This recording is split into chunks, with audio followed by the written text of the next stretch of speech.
Please come into my room. That is so trippy. That is where we learn the most.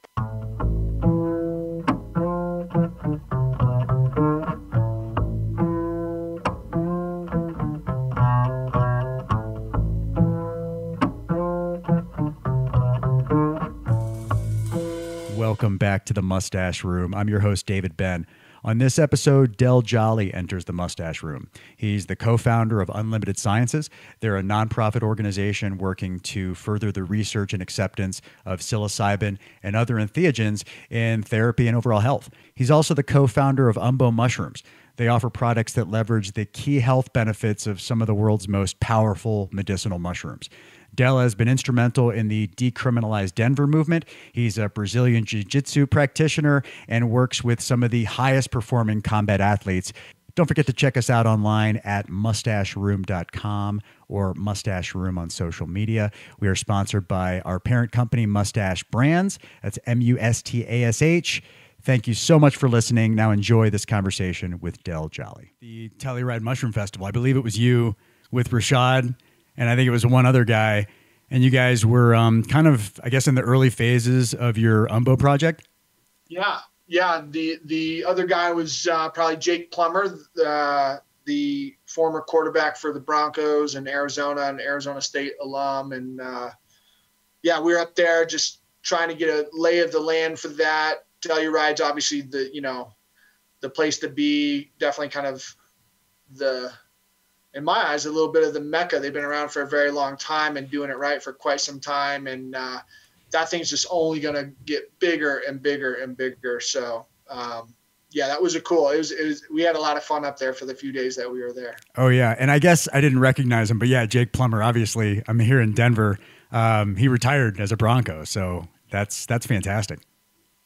Jake's a tremendous guy. I love Jake. He and I became friends when we were working with Charlotte's Web together. He was doing some promotional stuff with like NFL guys, leading the conversation around cannabis. And he was kind of one of the first people to quote unquote come out of that cannabis closet for the NFL. And now everybody is all about it. Yeah. They've loosened their restrictions and kind of embraced it as a healing mechanism for a lot of their players. It's certainly a better option than opioids, right? Yeah, they should. So no doubt. I mean, lots of room for improvement with the NFL. I'll tell you that. Yeah. Jake Plummer. And I noticed he's affiliated with, is it MycoLove.farm, the group out of Boulder? Yeah. Michael Love Farms is, they're actually in, the farm's in Fort Lupton, Colorado. Oh, okay. It's so weird how these things happen. We started Umbo, and a friend of mine just so happened to purchase this property that had a built-in mushroom farm on it. And he's like, I know nothing about mushrooms. I know you're getting into it. You want to check it out. And so I went out there. I'm like, oh, this is so cool. It's so amazing. It's perfect. It's just a little too early for us. We definitely are interested in growing our own mushrooms for Umbo, our functional mushroom brand. Sure. And, but it's a little bit early, but then I was telling Jake, what do you think about this? Let's look at this. Let's talk about this. And Jake's like, oh man, I got to take this down, because Jake just wants to grow mushrooms. He really loves the farming aspect of that. And so he started another venture on top of that called Michael Love Farms with some really rad guys who are just growing gourmet mushrooms and now functional mushrooms and just kind of small time farming. How cool would it be to have a property that comes with a mushroom farm? I mean, building it, the infrastructure, it was all ready to go? Yep, ready to go. It used to be Eukarya Farms and came with a client list and the whole deal. The gentleman who owned it moved up to Montana or whatnot, but it's cool. I mean, it's a perfect place to start. It's basically got 3 really big bays. It's got a autoclave room, sterilization room. It's got a place where we can make the grain bags, and they're cranking out like 700 pounds of mushrooms a week over there right now. So wow. It's a good little setup. They're kicking ass. I've grown mushrooms a time or two, and it's a difficult process. It's a fun process. It's very much like cannabis, where I think people should at least give it a crack one time. And grow your own. I mean, the world would be a better place if we could do that. All of this, Umbo, this functional mushroom company with Jake and Rashad, Unlimited Sciences, our psychedelic research nonprofit.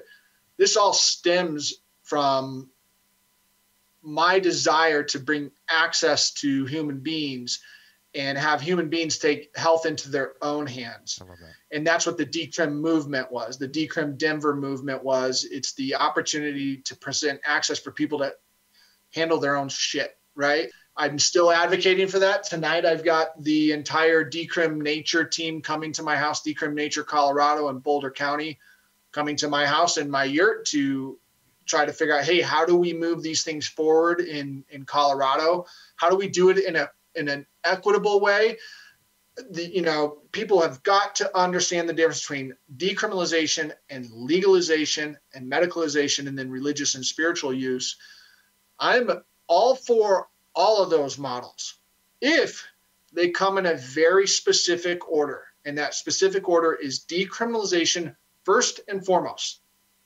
After that, I don't really give a shit what you do. But if that is not the foundation of what we are trying to build in Colorado and in this nation, I'm telling you, the legalization model, which sounds right, sounds good, sounds fair, sounds equitable, it's not as equitable. And those companies that will make money on the legalization side will soon gather funds to create lobbyists, to stifle any sort of decrim type of stuff, to say, no, we need to maintain it this way.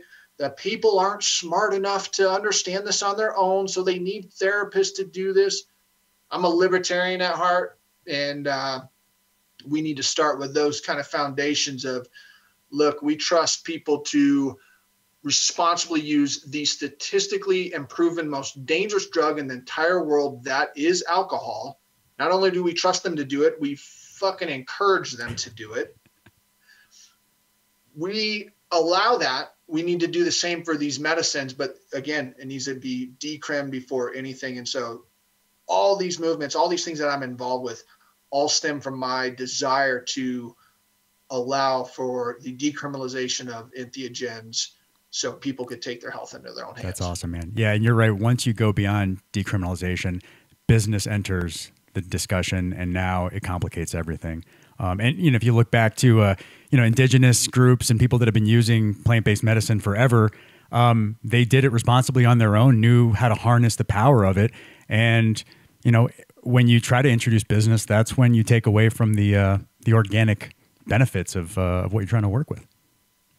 Well, and there's a lot. I'm very, I have had a very much an evolution in my own personal beliefs, where even with Oregon, where they're going with the legalization model, like we need to pass something. We need to get that moving, and to a degree, there's a certain truth to that. Like we need to send a message like, yo, this is on its way. Be prepared or whatnot. How it looks kind of like from here on out needs to be at decriminalization, but the evolution. And speaking of more indigenous, I mean, truly indigenous people who are saying things to me that are very hard for Westerners to understand, that, these plants have their own spirit. These spirits cannot be manipulated. It's very much, I heard this just the other night, and it's such a beautiful analogy for anybody who's trying to act as if they do give a shit. And then think about tobacco.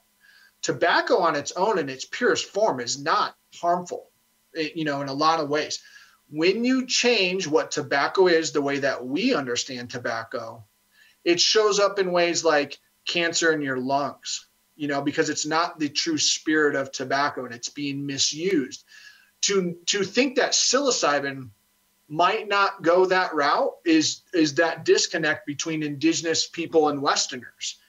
Oh, this is fine. This is going to be totally fine. And the indigenous folks that I'm listening to are saying, we don't think it is. Like, we need to slow down and really kind of understand what we're doing here before you start manipulating these molecules and these plants and fungi, and just kind of slow down.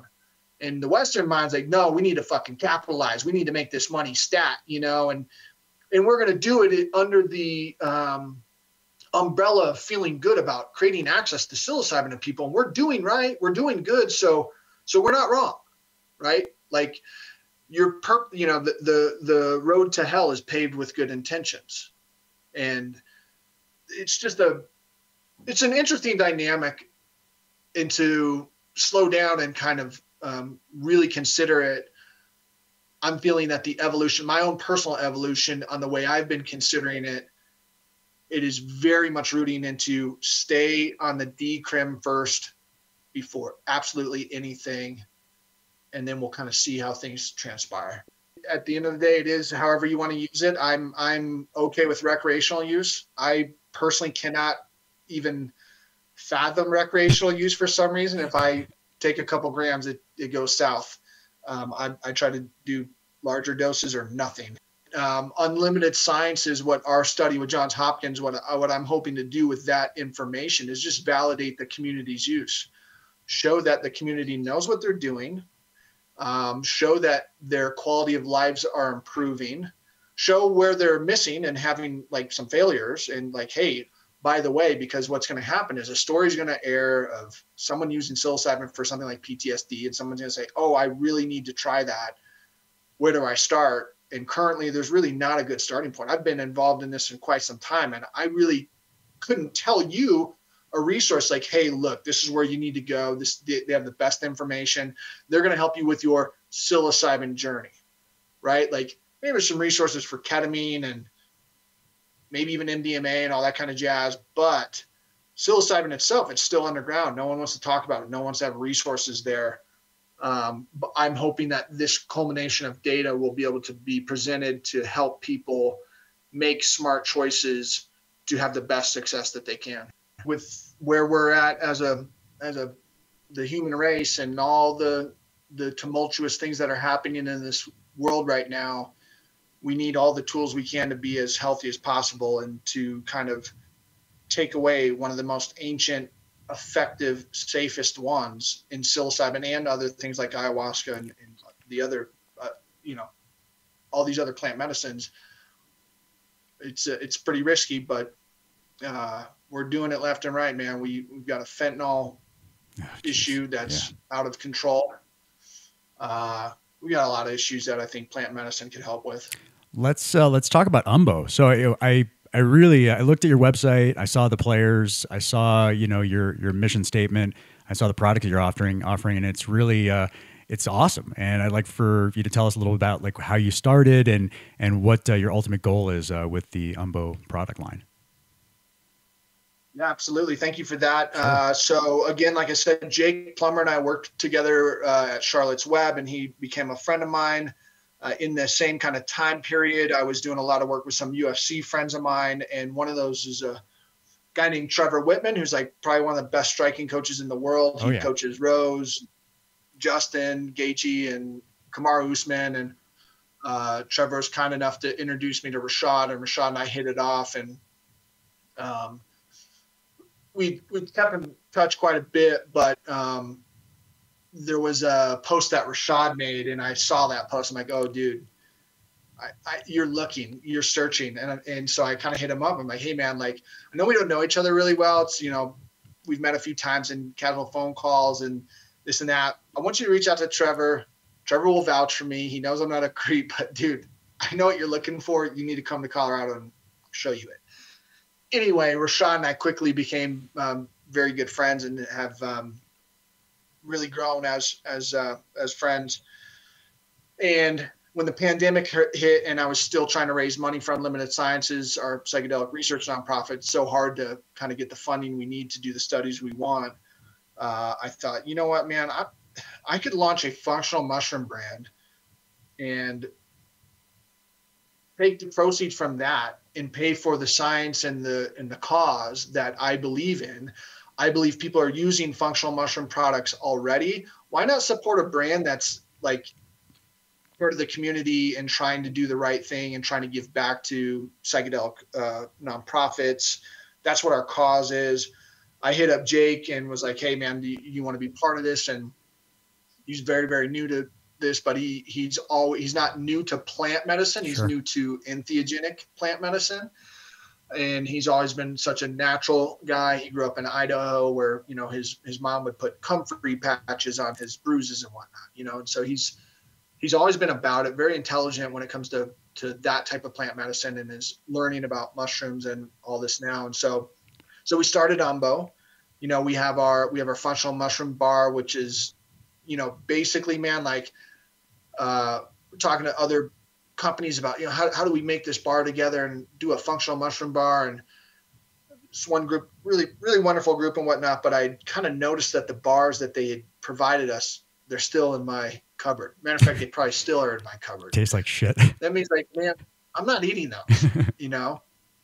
Found this other company who my son and his son played baseball together, and they had a bar. And so we reached out, and so we created this new recipe that's basically 42% honey, 40% honey, pecans, sunflower seeds, walnuts, and then 5 functional mushrooms: lion's mane, reishi, cordyceps, shiitake, and turkey tail.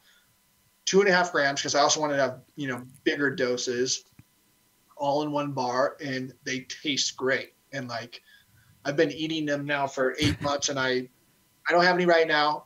We're getting another delivery today. Like, it's constant. They're good. And I kind of like, that's great. This bar is like one that you look forward to. Like, when you look at the bar set, there's a million different bars, and you usually just choose the one that you tolerate, right? Ours is one that you crave, you know. So super excited about that. And then we've got our capsules that are energy capsules, and then we have a rest capsule. And these are functional mushrooms like lion's mane and reishi, along with branded ingredients that are really kind of the oomph that other companies don't tend to have, like L-theanine, which is a branded ingredient, sun-theanine. Our energy capsules have cordyceps and bio-NNM, which is like an NAD precursor, energy precursor. And then is that anti-aging? Prime, which is that one of the anti-aging stuff? Beautiful. Yeah, and then rhodiola or rhodio prime, which is salidroside, is the chemical inside rhodiola that people like. That's what works. And most products like have like, you know, 1 or 2% salidroside. This is like a 6% branded ingredient. So these things work, man. They're effective. I'm usually not a guy who feels much of anything, but for our resting, like for even sleep, I'm like, oh yeah, we need a sleep product, because I hear they struggle about sleep. I hit my head at 11 and I'm up at 5:30 every day. Like I don't wake up in the middle of the night usually. But the thing I noticed about these rest capsules is like, I dream these crazy dreams now.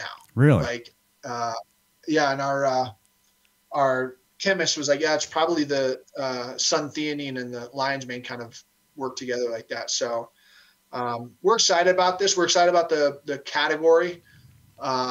We have gummies that are just around the corner. A few other products that we're looking towards. We have a science team who's going to start really looking at extraction processes and coupling different molecules, things of that nature. So it's a good brand. I believe in it, kind of putting everything I got behind it, because at the end of the day, I think it's a good way to have, you know, corporate social responsibility, where we could do something where we could generate revenue, and we could take that revenue and do good with it in the world. Yeah, and having all your affiliations with, and whether it be nonprofit or other things that you're working on, that gives you a lot of channels to give back. That's really cool. That's yeah. I mean, Jake and I were out in LA for the Super Bowl for Media Row, where it's just a bunch of media outlets in one place, and we were there with a guy named Marcus Capone, who runs a group called Veterans Exploring Treatment Solutions. Marcus is undoubtedly going to be the poster child of psychedelics, in the sense that his story is so unique and so beautiful. Basically, a 13-year combat veteran for SEAL Team 6, wow. Demolitions guy, just a all-American badass. And, you know, he comes back after 13 years and is kind of a shell of a human. And the only thing that brought him any relief after trying everything was he did an ibogaine treatment down in Mexico.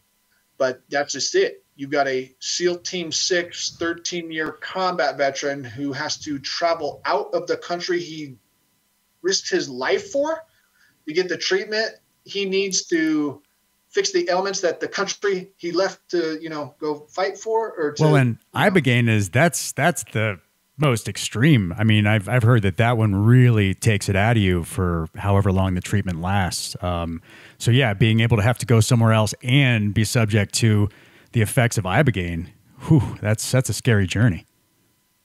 Yeah, no doubt. He was with us, and he was telling me a story where he's in the middle of his ibogaine treatment, which is an incredibly difficult and challenging treatment in a hospital facility.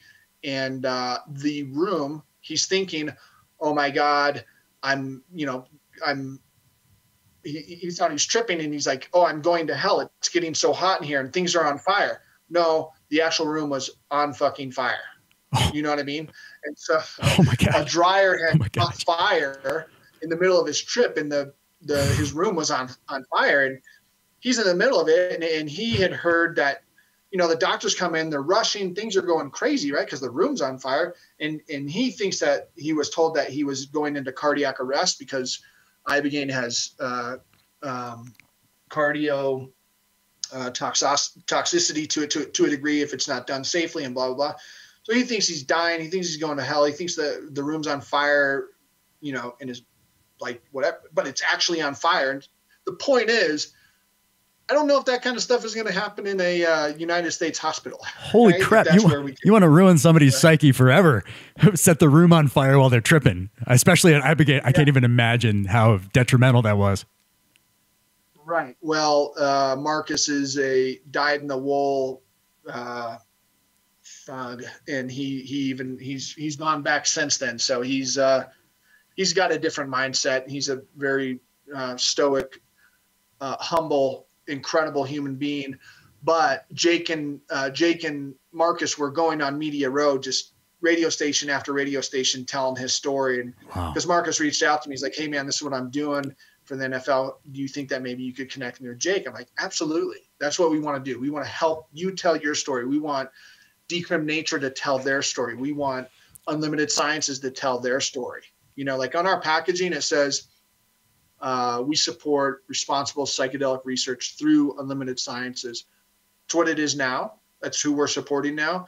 In the future, I want that to say this other badass group. I want it to say this group, that group. I want to support as many people who are making headway in the right way in this space, and I hope Umbo can do that. So with Marcus, just to finish that thought, after that ibogaine treatment, did he do other treatments as well, or was that the one panacea for what he was going through? So how they do that is you do your ibogaine treatment, and then like 2 days later you go through a 5-MeO treatment as well. And ibogaine is such a harsh psychological trip that they try to brighten it with 5-MeO, which seemed kind of interesting to me because 5-MeO is very difficult for me personally. I mean, it's all love and light, and I kind of get it, but it is so freaking intense. Like to go do an ibogaine and a 5-MeO trip sounds like one hellacious weekend. It's funny you say that though, because I'm the same way. Ayahuasca, drawn out, great. DMT, consolidated. Buckle up. I definitely didn't get a therapeutic outcome from doing DMT the way I did from ayahuasca. Yeah, and just for crystal clarity for the audience, which may or may not know, I'm sure they do, like DMT, dimethyltryptamine, and 5-methoxydimethyltryptamine, toad medicine, and then DMT from like either a vape pen, or DMT is kind of the active constituent in ayahuasca and even psilocybin condensed. 5-MeO DMT and DMT are two completely different drugs. Very similar physiological, 15-minute experience, that kind of jazz. But 5 is for me, it has been incredibly life-changing. DMT, while I don't refute the benefits of it, it just seems very recreational and kind of like going to an incredible art gallery. The most incredible art gallery you've ever been to, which can be moving in ways, but it's not like 5.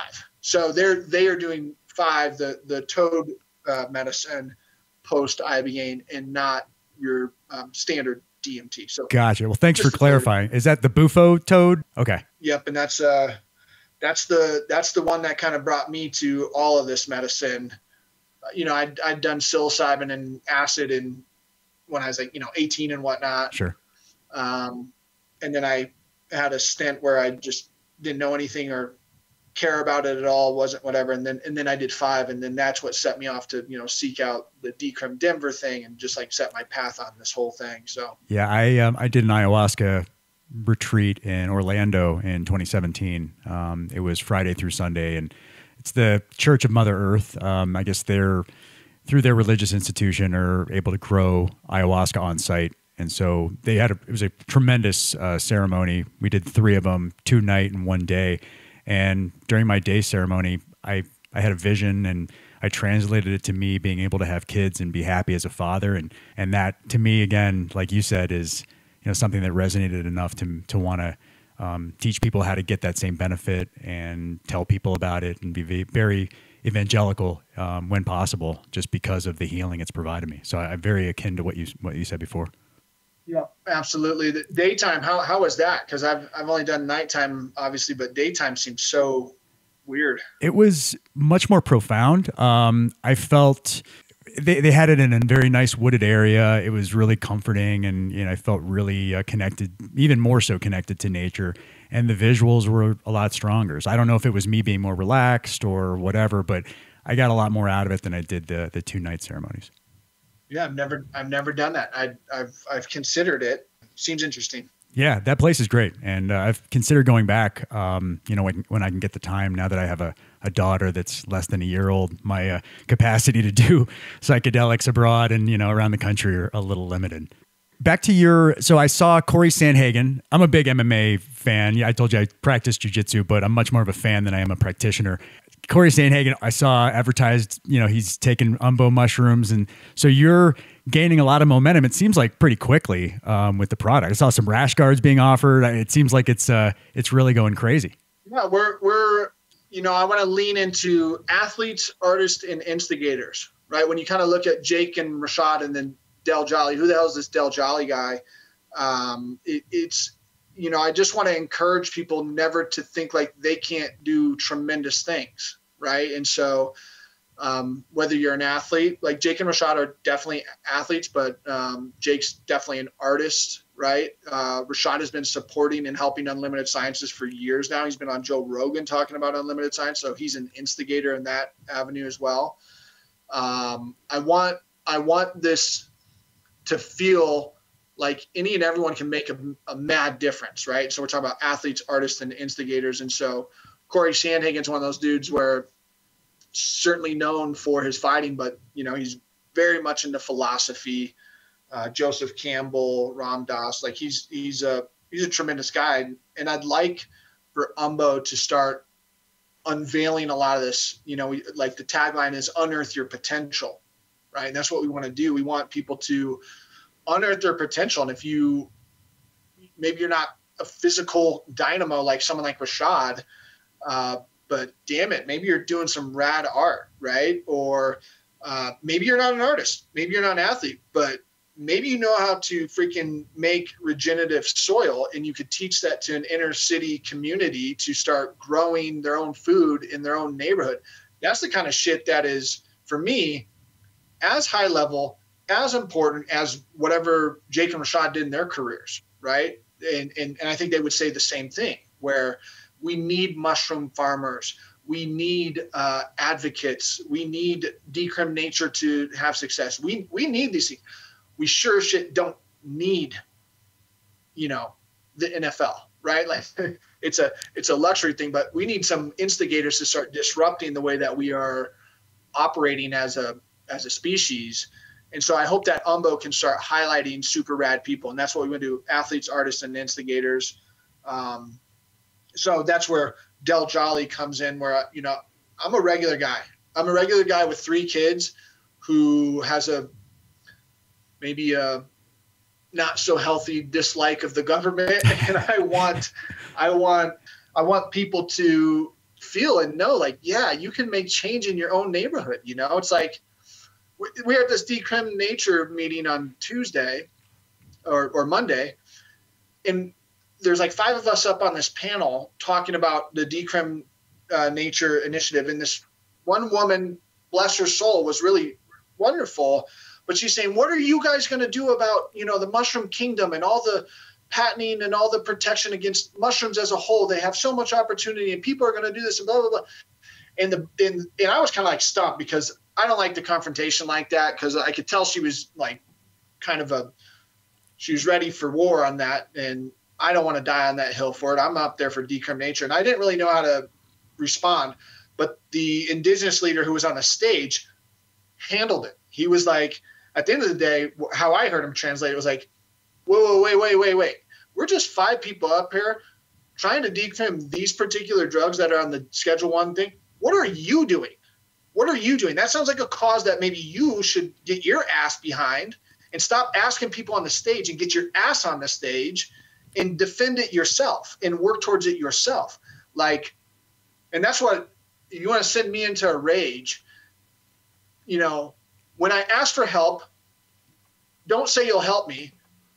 But then once I'm getting somewhere, you tell me what I could do differently. It's like, where were you when I was asking you how to do this and do it appropriately? What I'm getting at is anybody could be on that stage. I'm not unique, but this matters to me. This is super important to me. It's important enough for me to have a voice, get involved, try to do what I can. No one can't do that. I'm a pretty busy person, but you make time for the things that you give a shit about. Okay. Everything else is an excuse, is kind of the way I see it. And decriminalizing nature is important to me. So I make time. Anybody could be an instigator. Anybody could make change in their community. And that's what I want to see like Umbo kind of do, is like just encourage people to be just badasses. I like that. No matter what it is they're doing. Yeah. And in Colorado, we've got multiple bills that are being set forth, various interests being represented through these bills. And, what will happen, and it's kind of a difficulty of, lack of the awareness. But if some of these things pass, and then you start seeing a big uprising, like, well, why did this pass? I'm not happy about this.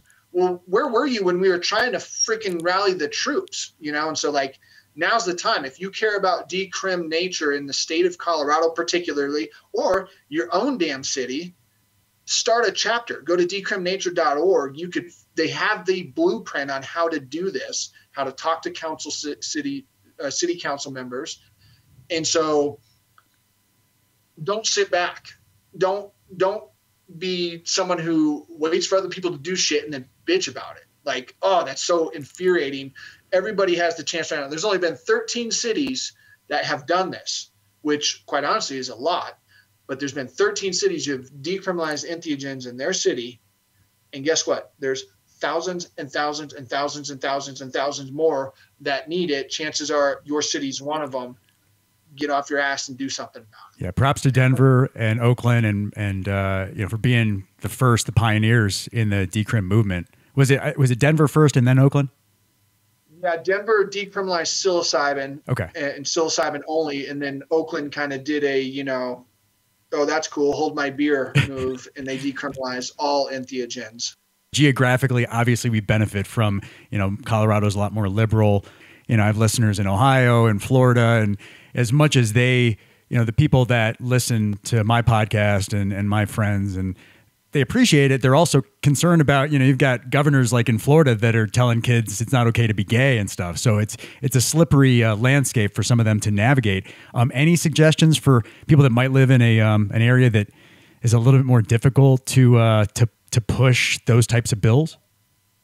Yeah, I mean, I think every state probably has some more liberal leaning council members somewhere, right? It's like, Madison, Wisconsin. Wisconsin's pretty conservative. Well, no, it's actually a blue state now, I think. But, a lot of states are typically can be more conservative, but there's got to be a liberal leaning city council that they're not idiots.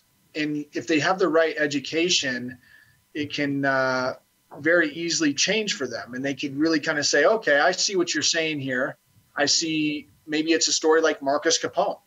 Marcus Capone and his group have gone into Texas and started changing laws around researching psilocybin. Okay. Wow. Texas. There's no more conservative place than Texas, but it takes a former Navy SEAL working with, who's the governor there? I met him, Rick.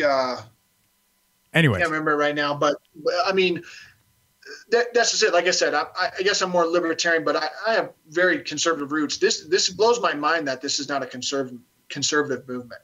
This is a stay out of my business. We don't need the U.S. government to tell us how to do things. This is like all the values that I thought that the quote unquote Republican Party valued. And I don't see that. Right. And that's okay. But, so, and if like, hey, no, look, I'm living in, deep red, Texas, it ain't going to happen. Yeah. Great. See what you could do in other communities nationally. Maybe it's just supporting Decrim Nature as, like maybe you're a graphics arts designer and you could say, hey, look, I can make you guys some sweet images pro bono for your Instagram post. Or, hey, I know somebody who is in that city who could help you with freaking catering. I don't know. Right. But like, tap your resources, act like there needs to be a sense of urgency around this because there does. Right. So necessity is the mother of invention. Imagine, what can I do for this movement that I say I so care about? What is it? You can figure it out. Right. Like if you really kind of put your heart, like it's pretty easy to say, yo, I live in a super conservative state. I'll be rooting for you though. Right. Good luck. Yeah. That's great. Lots of people are doing that. That's why we're in the predicament we are. But it's kind of like, how long are you going to be sick and tired of being sick and tired? Right. For me, that shit ended for me in like 2017 when it's like, okay, I see the light. I understand the importance of these things. I'm not going to acquiesce to the bullshit anymore. And I'm going to stand up and do whatever I can, where I can. I love it. Del, I'll let you get out of here, man. But I want to make sure that people listening can find out more about Umbo because I'm super stoked about the product line, like I said, and I definitely want them to see it for themselves. So how can they find Umbo just online, social media, all that stuff? Totally. If I can do two quick plugs, yeah. I'd like people to go to unlimitedsciences.org first. We have our study that we're doing with Johns Hopkins on how people use psilocybin in the real world. This is another way that you could activate. Enroll in that study. It only goes until May. So just want to plug that because I know your audience is probably may or may not use mushrooms. I don't know. Yeah, strong chance they do. Okay. So if you are and you're intending on doing that, unlimitedsciences.org is a good spot. We have a pretty strong following on Instagram there. Cool. And then for Umbo, you could go to getumbo.com, learn more about our products. And if you use the code unlimited20, you get 20% off. That's our Unlimited Sciences deal. Awesome. So a little 20% off code there for the listeners. I think that's only about a month running. So okay. Limited time, but yeah, those are two things. And then obviously you can please follow us at Umbo Mushrooms. We have Get Umbo, but we're trying to figure out how to switch the damn name. Right. But Umbo Mushrooms, we've got our community that we're kind of building there, which is filled with some really fun, cool people. That's fantastic. And I know you're a big jiu-jitsu practitioner. Are you still live in Longmont? I know you'd mentioned being a part of the Dark Horse Longmont group at one point.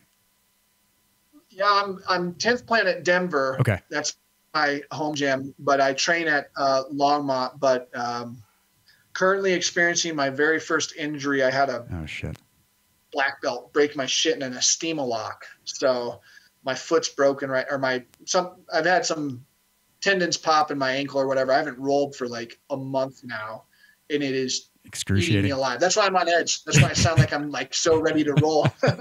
Well, so get some of that Myco rest. I know. Well, there's only so much Myco rest and rise I could take without still wanting to strangle the shit out of people. So I love it, man. Well, hey, Del, have a great day. Thanks so much for being part of this, and I'll send you a link when the podcast is published. You got it. Thank you so much for having me on. Really appreciate it. And we'll chat soon. All right, man. Take it easy. Walk with me, baby, come on and talk with me, come on and take me downtown. Well, walk with me, baby, come on and talk with me, come on and take me downtown.